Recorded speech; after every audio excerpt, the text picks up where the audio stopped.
Bueno, y nos metemos en la primera de las entrevistas que tenemos previstas para esta mañana aquí en Arriba Gente. Vamos a hablar sobre casos de violencia y también de abusos contra niños. Se conoce un dato, una cifra, que el 91% de muchos de estos casos son cometidos, o los agresores, mejor dicho, son personas del entorno familiar, del entorno del hogar, directos allí con la víctima.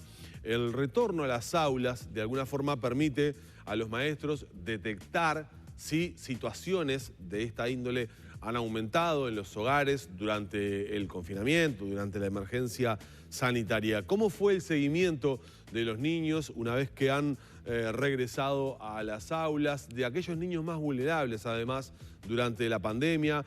¿Cuál es el protocolo que se activa para estos casos desde primaria? Vamos a hablar con el psicólogo Stefan de Cuadro, magíster en intervenciones vinculares en contextos de emergencia, coordinador adjunto además del programa Escuelas Disfrutables del Consejo de Educación Inicial y Primaria.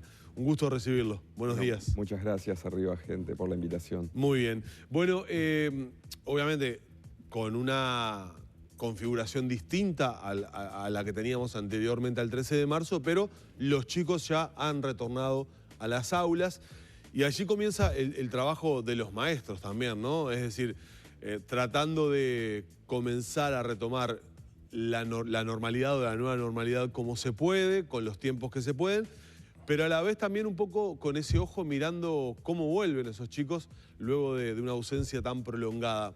¿Qué han visto en este regreso a clases? Bien, primero que nada aclarar que el seguimiento de las situaciones de vulnerabilidad nunca se detuvo, a pesar de que no había presencialidad en las clases.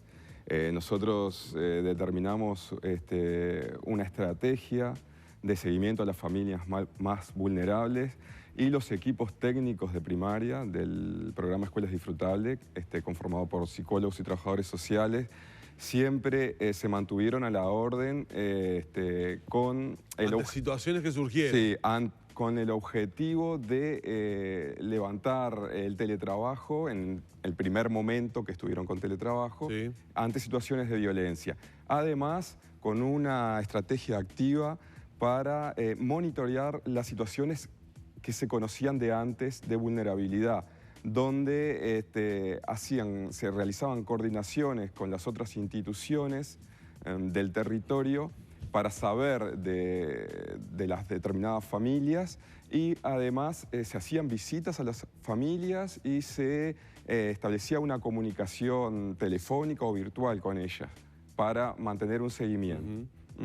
Obviamente que la vuelta a la presencialidad, que está en proceso, nos permite la detección de las situaciones de violencia de otra forma, de una forma mucho más eficaz, porque lo que vimos en esos primeros 2 meses de la pandemia, o sea, desde marzo-abril. Marzo-abril hasta principios de mayo, sí, es que tuvimos aproximadamente, estimamos un 70% menos de casos detectados de violencia desde el sistema educativo de primaria. ¿Y eso comparado con el 2019. ¿Y eso a qué lo adjudican ustedes? ¿Qué lectura hacen de ese dato? Bueno, la lectura que hacemos es que la principal forma de detección es el vínculo maestro-niño. La charla a diario en el aula. En el aula. Y ahí se da el relato. El relato es el principal indicador de maltrato y abuso. Es decir, no quiere decir que estos casos hayan caído en un 70%, sino que la detección probablemente haya sido menor. Los casos no cayeron, es más, nosotros tenemos fuertes indicadores, y además toda la literatura sobre emergencia así lo indica, de que los casos de violencia aumentan porque aumentan los factores de riesgo. Además, pensemos en situaciones donde ya existía una situación de violencia o potencialmente existía, la exposición de los niños a esta situación es mucho mayor, porque están mucho más tiempo en la casa. En la casa o en el entorno. En el entorno. Además, hay otros factores estresores en el ambiente y en la familia. Sin trabajo, sin traer el dinero diario. Exacto. Porque se recortan, la situación económica cae. Seguro de paro, etc. Entonces, todos esos factores influyen sobre las situaciones de violencia y las aumentan. Eso está sabido. En cualquier contexto de emergencia, las situaciones de violencia o el riesgo de situaciones de violencia aumenta. ¿Tiene manera de cuantificarlo eso hoy? Hoy no. Estamos procesando, ¿sí? En esta semana estamos recibiendo todos los datos del país, de las 26 jurisdicciones. Nosotros tenemos 26 jurisdicciones en primaria, con 26 equipos técnicos, y estamos recibiendo los datos esta semana y los estamos procesando. Una vez procesados los datos vamos a tener un panorama más claro. Pero ya les puedo adelantar que a medida que se fue generando la presencialidad en las aulas, la detección de los casos ha ido en aumento rápidamente, con un promedio estimado, porque los datos están en proceso, entonces yo no quiero adelantar datos, pero tenemos ya una estimación primaria de 2 casos por día vinculados a violencia. De Cuadro, evidentemente uno de los, y estoy hablando de algo que creo que compartimos con nuestros televidentes en Arriba Gente hace prácticamente 2 meses o 2 meses y medio. La principal preocupación que aparecía en el mundo como daño colateral de la pandemia eran los casos de violencia doméstica. Y había diferentes estudios, pero sí una, absoluta y total convicción de que eso iba a darse prácticamente en todos los países. Uruguay, en el tratamiento de la pandemia a nivel sanitario, ha tenido buenos números, es decir, Uruguay no ha seguido la corriente, por ejemplo, de nuestros vecinos. ¿Podríamos decir que pese a esa tendencia, igualmente el trabajo realizado durante este tiempo en el que tal vez podríamos creer que debido a la no presencialidad no se seguía de la manera que se ha seguido con esta situación, pudo haber amortiguado en algo en Uruguay las consecuencias que pudo haber traído en su momento el aislamiento fuerte que tuvimos, la presencia en casa de quienes en definitiva ejercen esa violencia? Bueno, es una pregunta compleja para poder responderla con evidencia, ¿no? Con evidencia. Pero sí tenemos mucha confianza en lo que es nuestro sistema interinstitucional de detección y prevención de la violencia, enmarcado en el CIPIAV, y en todo el trabajo que se ha venido desarrollando desde ya hace varios años con respecto a la temática, pero no creemos que se haya amortiguado del todo. Nosotros estamos muy preocupados por la situación y estamos trabajando para atender la situación. De hecho, estuvimos implementando una estrategia de trabajo en conjunto con UNICEF y con Ceibal y con toda la NEP, con Derechos Humanos de CODICEN, para, de alguna forma, mitigar lo que puedan ser estas consecuencias, fortaleciendo al sistema educativo en la detección y la atención de estas situaciones en el contexto de emergencia, sobre todo cuando no teníamos presencialidad. Claro. Y es un trabajo muy complejo de realizar. Claro, porque hay algo que hay que entender, porque a veces veo que con cierta facilidad desde los medios, hago un mea culpa en ese sentido, solemos criticar al sistema cuando entendemos que el sistema falla. Ejemplo, cuando un niño o una niña termina haciendo una denuncia a través de una ceibalita y nos preguntamos qué pasó con todo eso. El sistema no es infalible, porque me imagino que si bien debe ser muy estricto el protocolo, los indicios, las señales que seguramente muchos profesionales siguen y están alertas, debe ser tan complejo como complejos somos los seres humanos, la manifestación que un niño puede realizar llegado el momento de que está pasando por esa situación, ¿no? Sí, es una situación muy angustiante siempre para quien la recibe y obviamente para quien la está viviendo. Es una de las situaciones más traumáticas que puede vivir un ser humano, estar sufriendo violencia de forma repetida además, porque sabemos que esto se da de forma repetida en la infancia, y en la gran mayoría de los casos, como decía, esa violencia procede del ambiente más cercano, es ejercida desde el ambiente más cercano, pero lo que sí podemos decir que si el niño, por ejemplo, se dieron algunos casos de pedir ayuda a través de la Ceibalita, llega a pedir ayuda a través de la Ceibalita, es también producto de que el sistema le está generando la confianza para hacerlo. Una de las cosas que nosotros trabajamos como prevención es la confianza del niño con el sistema educativo y con su maestro. Ahí está el principal factor, desde la educación hablo, de prevención. El vínculo de confianza entre el maestro y el niño. Entonces eso ha permitido que haya niños que llegan a poder utilizar los medios virtuales para comunicarse con su maestro y pedir ayuda, porque tienen la confianza para hacerlo. Además de, bueno, estar obviamente en una situación que es muy angustiante, claro, muy desesperante. Claro.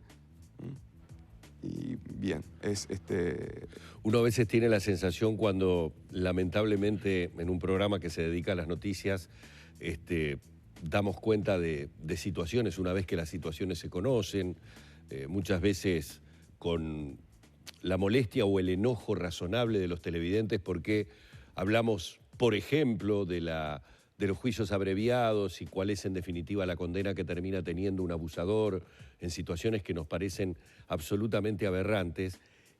Y creo interpretar lo que le pasa a mucha gente, porque a mí me pasa a veces. Solemos tender a pensar, no podremos tener un botón como los que nosotros promocionamos aquí, un algo que se apriete, que el niño tenga la posibilidad de, en el momento que intuye o que se produce o en el momento que aflora la necesidad de decirlo, mandarlo y no tener que estar esperando esas señales que a veces pueden pasar desapercibidas, porque no le vamos a cargar a los docentes, además de todo lo que tienen encima, el estar detectando situaciones particulares. Bueno, eso lo analizamos en este trabajo que estamos haciendo con UNICEF, con Derechos Humanos del CODICEN, con el resto de los desconcentrados de la ANEP y con también con el Plan Ceibal. Y en realidad lo que dice la literatura, los estudios que hay a nivel científico de este tipo de estrategias es que no están recomendados y no son eficaces. Bien. Así que eso tiene que quedar bien claro, no es el camino ese. Claro. Bien. Obviamente uno lo primero que piensa sería lo ideal, claro, que el niño en cuanto pueda percibir que se encuentra en riesgo pueda pedir una ayuda y esa ayuda llegue, porque eso responde más que nada a la angustia que nos produce a todos y a la necesidad de poder dar una respuesta rápida. La intención es que se evite el daño y uno quiere creer que el daño se evita si hay un anuncio, un aviso, una denuncia. Y una respuesta pero inmediata. Las experiencias indican que hay de ese tipo que no son eficaces, inclusive a veces son hasta contraproducentes. De cuadro, las fiscalías especializadas en materia de delitos sexuales están hablando y estamos nosotros noticiando prácticamente cada diario sobre casos de situaciones de abuso sexual contra niñas, niños y adolescentes, particularmente contra niños en edad escolar. ¿Ustedes observan, particularmente para estos casos de abuso de índole sexual, un aumento? Y bueno, yo te decía que de este año, en este año, estamos procesando los datos del primer semestre justo en esta semana. Sí tenemos siempre en el orden de unas 400 situaciones de abuso sexual al año detectadas por el sistema educativo, ya le digo, desde primaria. Esto es así, tenemos datos desde el 2015 hasta ahora y desde antes procesados.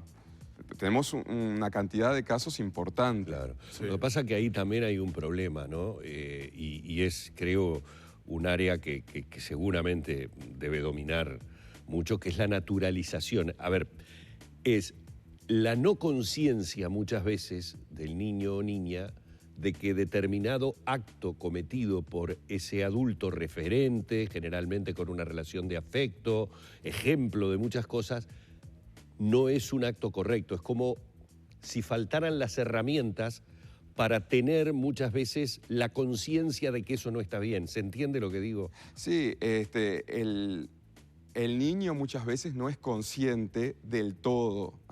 Siempre hay un algo de daño que se va produciendo y que se va a terminar de producir indefectiblemente. El daño que produce el abuso y el maltrato, y particularmente el abuso, es un daño a largo plazo, tanto en la salud del niño como a nivel social y a nivel educativo también le genera un daño. Un niño abusado, un niño maltratado es un niño que no está en las mejores condiciones o no está en iguales condiciones que otros niños para poder aprender o acceder a un aprendizaje de calidad. Además de lo que es el hecho en sí, que es aberrante y debemos proteger a los niños. Generalmente se da un proceso en ese niño hasta que en un momento puede relatar, puede manifestar. Nosotros trabajamos... ¿Cómo lo abordan eso? Bueno, nosotros trabajamos en las escuelas con distintos materiales a través de talleres para la prevención del maltrato, del abuso.